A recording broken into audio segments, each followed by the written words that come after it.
안녕하세요, 올바름입니다. 이번 자료는 엔비디아 1분기 실적 발표로 전체적인 내용들을 정리해보는 시간입니다. 엔비디아는 분기 실적에서 지금 분기의 실적과 다음 분기의 매출액 가이던스를 동시에 공개합니다. 엔비디아의 공식 가이던스는 43빌리언이었죠.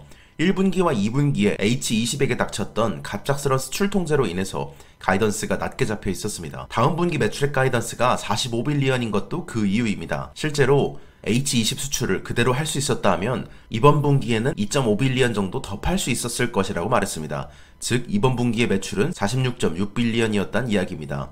지난 분기에 비해서 약 7.3빌리언 이상 가속화되는 흐름이었습니다. 그리고 다음 분기의 2분기는 H20 수출 규제로 인해서 주문을 맞추지 못했기 때문에 8빌리언만큼의 매출 기회가 사라졌습니다. 이게 뜻하는 것은 H20을 제외한 엔비디아의 코어 펀더멘탈로 보자면 원래도 7빌리언, 2분기에도 7빌리언 이상 매출이 증가하는 구조였다는 뜻입니다. 이번 엔비디아의 어닝콜은 블랙웰 매출이 4분기 11빌리언에서 이번 1분기에는 24빌리언으로 늘었습니다. 엔비디아의 블랙웰 매출은 TSMC의 코어스 S캐파를 코어스 L캐파로 바꿔야 늘어나는 구조인데 전환이 2분기까지 가파르게 증가할 예정이기 때문에 이 정도 규모면 이제 칩에 대한 공급망 리스크는 크게 줄었습니다. 두 번째로 GB200 NVL72의 렉 양산 속도가 굉장히 빨라졌습니다. 하이퍼스케일러들의 GB200 NVL72 배포가 가팔라지고 있기 때문입니다. 세 번째로는 2분기 GPM은 72%대로 올라오고 4분기까지 GPM이 계속해서 늘어가는 구조입니다. 이 구조라면 이번 분기가 마진의 저점이고 하반기로 갈수록 좋아지는 구조입니다. 네 번째는 지난 분기에 QoQ로 역성장했던 네트워킹이 QoQ로 64% 늘었습니다. 특히 이더넷 스펙트럼 X 판매가 크게 늘었습니다. 앞으로 CPU 도입된 제품들도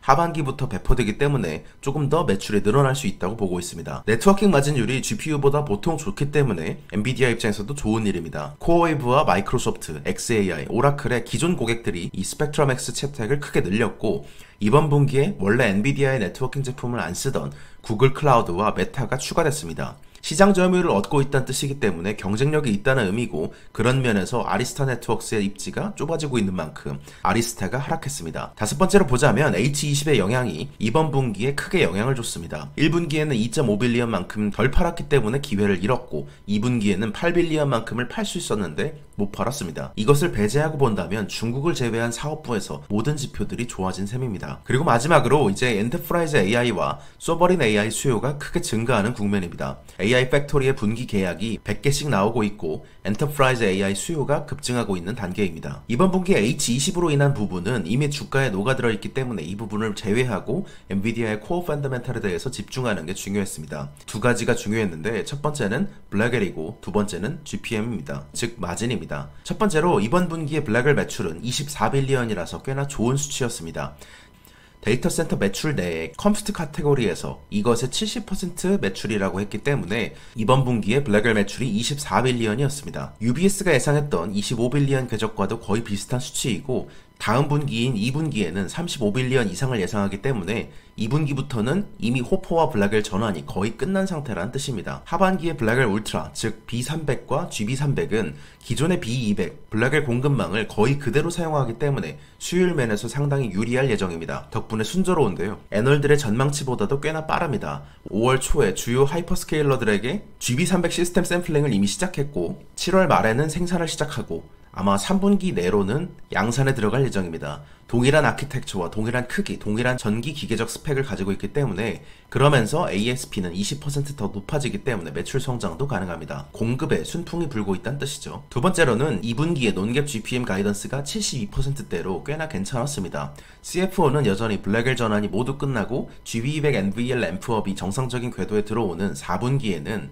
GPM을 75%대로 만들 수 있다는 전망을 고수하고 있습니다. 이 경우에는 1분기가 마진의 저점이었고 1분기가 원래는 60% 정도 떼어야 되는데 H20 영향으로 인해서 살짝 떨어졌으나 아무튼 이것이 저점이고 이제 매분기 마진이 좋아진다는 것을 뜻합니다. 마진에도 순풍이 불고 있다는 뜻이죠. 이번 분기에도 AI 데이터 센터 매출 비중이 90%에 가까울 정도로 매우 높았습니다. 그리고 또한 이번 주에도 LMM API 볼륨이 계속해서 증가하고 있는 모습입니다. LMM API 볼륨은 기업들이 이미 생산성을 확인한 워커로드를 늘리는 것이기 때문에 AI가 실제로 쓸모가 있음을 증명하는 가장 중요한 데이터입니다. 기업들이 실제로 AI 채택을 늘리고 있고 이제 TSMC와 엔비디아가 미국 외로도 팔 수 있을 만큼의 컴퓨팅을 공급하고 있기 때문에 외국으로도 판매량이 늘어가는 국면입니다. 2025년은 판이 커지는 국면임을 LMM API 볼륨을 통해서 알 수 있는 모습이었죠. 그리고 두 번째로 판이 커지는 국면임을 알 수 있는 것은 AI 디퓨전 규제를 폐지한 이후에 아랍에미레이트에서 5GW 딜을 맺고 사우디에서 500MW 딜을 맺은 것은 티어2 국가로도 생각보다 많은 양의 컴퓨팅을 판매할 수 있음을 보여준 것입니다. 5GW 정도라면 프랑스가 제시하고 있는 소버린 AI 규모의 4배 정도입니다. 일본은 아예 적극적으로 미국과의 관세 협상에서 엔비디아 GPU를 적극 구매함을 통해서 무역 적자를 줄이겠다는 협상 카드를 들고 나왔습니다. 인도와 영국, 독일, 프랑스, 이탈리아, 캐나다, 스페인, 일본, 한국, 대만, 스웨덴이 소버린 클라우드를 구축할 예정임을 보여주고 있죠. 미국 내의 자금 조달도 계속해서 우호적입니다. 우선 소프트뱅크는 자체에 적극적으로 AI 주도권을 위한 300빌리언 규모의 미일 국부펀드 구상에 들어갔습니다. 오픈AI는 오라클을 통해서 1.2GW 정도의 데이터 센터 프로젝트를 진행 중이고 GB200 칩 40만 개의 클러스터를 구축할 예정입니다.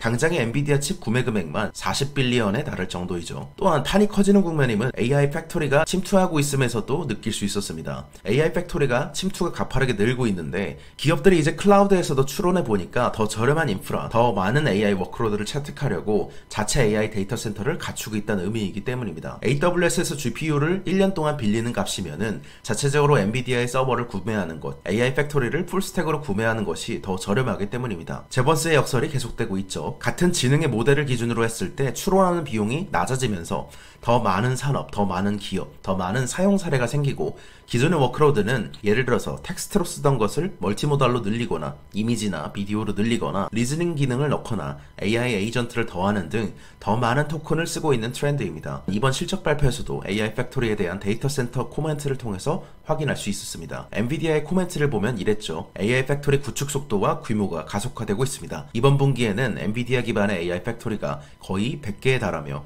전년 대비 2배 증가했습니다. 또한 각 팩토리에 사용되는 GPU 평균 개수도 같은 기간 2배로 증가한 모습이었죠. 다양한 산업과 다양한 지역에서 더 많은 AI 팩토리 프로젝트가 시작되고 있다는 것입니다. 두 번째 챕터로 넘어오자면 이번 분기와 다음 분기까지는 H20의 수출 규제에 영향을 받고 있습니다. 단기적으로 역풍들에 대해서도 한번 알아볼 텐데요. 이번 분기에는 2.5빌리언을 더 팔 수 있었는데 덜 팔게 됐고 그리고 4.5빌리언의 비용을 인식해야 했습니다. 이것은 일회성이기 때문에 제외하고 하더라도 다음 분기에도 약 8빌리언만큼을 더 팔 수 있었는데 못 판 것이 있었죠. 그러니 두 분기 동안 총 10.5빌리언만큼의 매출 기회가 사라졌다는 단기적인 역풍을 다시 한번 확인한 실적 발표였습니다. 그러나 개인적으로 수출 규제에 대한 것 그리고 중국에 대한 것은 영향을 미치는 규모가 상대적으로 적다고 보고 있습니다. 이번 실적 발표에서도 이에 대해서는 지난 이벤트로 보고 시장은 크게 개의치 않는 모습이었습니다. 특히 2분기에는 중국에서 들어왔던 H20 주문이 8빌리언이었고 이것을 인식할 예정이었기 때문에 원래는 45빌리언이 아니라 53빌리언이었을 것이 45빌리언으로 줄어들었다는 설명이었죠. 이 부분의 매출이 줄어든 것은 단기적으로는 어쨌든 좋지는 않았던 내용이었습니다. 그리고 두 번째로 보자면 아직 GPM이 절대 레벨로는 이전에 비해선 낮아진 상태입니다.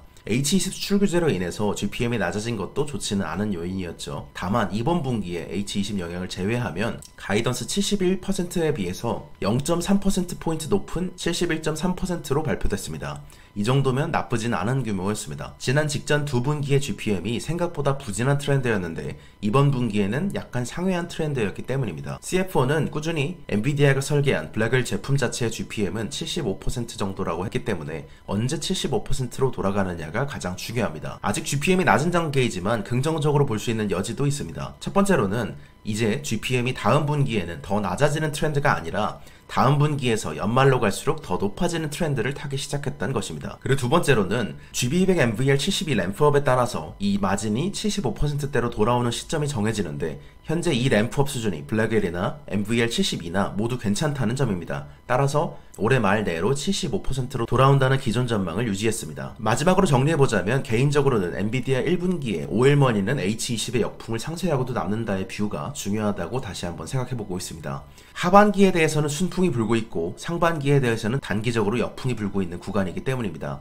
주식 투자자로서 무엇이 더 중요한가를 생각해본다면 하반기의 순풍이 더 중요하다고 보고 있기 때문에 개인적으로는 좋게 보고 있습니다. 하반기의 순풍을 결정하는데 가장 중요했던 요인은 블랙웰과 GB200 NVL72, 해자의 강화, AI 수요와 사용 사례의 확산이었습니다. 이번 분기가 GPM의 바닥이고 2분기, 3분기, 4분기로 향함에 따라 GPM은 71%대에서 75%로 점점 더 좋아질 것이라는 것도 순풍입니다. 1년 동안 엄청난 노이즈를 만들었던 공급이 좋아지고 있고 추론의 시대에도 해자는 하드웨어, 소프트웨어, 네트워킹에 이르기까지 더 강해졌으며 시장 점유율은 늘어나고 있고 AI 디퓨전 룰은 폐지되고 더 많은 국가에 더 많이 팔 수 있게 됐으며 마진이 좋아지는 때입니다. 하반기에 순풍이 역풍을 상쇄하고 남는다는 생각이죠. 사실 네이버 자료는 전체적인 틀만 아시려는 분들에게는 필요 없으실 거라고 생각하지만 기업은 결국 개와 주인의 산책임을 생각해본다면 주가가 왔다 갔다 하지만 결국은 펀더멘탈, 주인을 따라오기 마련이라고 생각하고 있습니다. 그런 면에서 실제로 엔비디아의 펀더멘탈 그리고 커버하고 있는 기업들의 펀더멘탈이 매분기 어떻게 바뀌고 있는지 어떤 주제로 매주 어떻게 바뀌고 있는지를 살펴보시기에는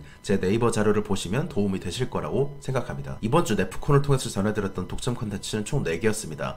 컴스텍스에서 발표된 엔비디아의 신기술, 그리고 검색의 혁신을 알린 구글 I/O 2025, IRA 하원 통과한 이후 신재생 및 퍼스트 솔라에 대한 생각과 네비우스, 바이두, 샤오펑, 제네락에 대해서도 한번 살펴봤습니다. 두 번째는 메타의 1분기 실적을 요약한다면 AI 사용의 교과서라고 볼 수 있는데요. 메타는 AI로 가장 많은 돈을 벌고 있는 기업입니다. 메타의 CFO는 엄청나게 많은 GPU를 구매했지만 여전히 부족한 상태라고 말했습니다. 메타의 아웃퍼폼은 가속 컴퓨팅을 토대로 2023년부터 시작됐죠. 2022년에 분명 메타의 주가는 MDD-75%대였는데 다시 살아온 비결을 정리해보겠습니다. 세 번째는 엔비디아의 1분기 실적을 요약한다면 추론 수요의 폭발이라고 볼 수 있습니다. 기업들의 AI 데이터 센터가 100개씩 지어지는 중이죠. AI가 돈이 되고 생산성을 높이고 있음을 입증한 분기입니다. 엔비디아는 4가지 무기를 갖고 있습니다. 이번 분기에도 각 분야별로 신제품이 돋보였죠. 덕분에 많은 사람들의 예상과 달리 매년 점유율이 상승하고 있고 구글을 제외한 전세계 AI 워크로드의 98%를 점유하고 있는 기업입니다. 네 번째 자료는 로켓랩의 1분기 실적을 요약한다면 미국 우주전략의 상징 NSSL 프로그램 합류라고 볼 수 있습니다. 로켓랩이 스페이스X, ULA 그리고 블루오리진과 함께 인정받았다는 의미였습니다. 앞으로 기대하는 수주 규모는 얼마인지에 대해서도 정리해봤습니다. 이번 주 투자생각 유튜브 편은 여기서 마치겠습니다. 감사합니다. 올바른이었습니다. 좋은 하루 되세요.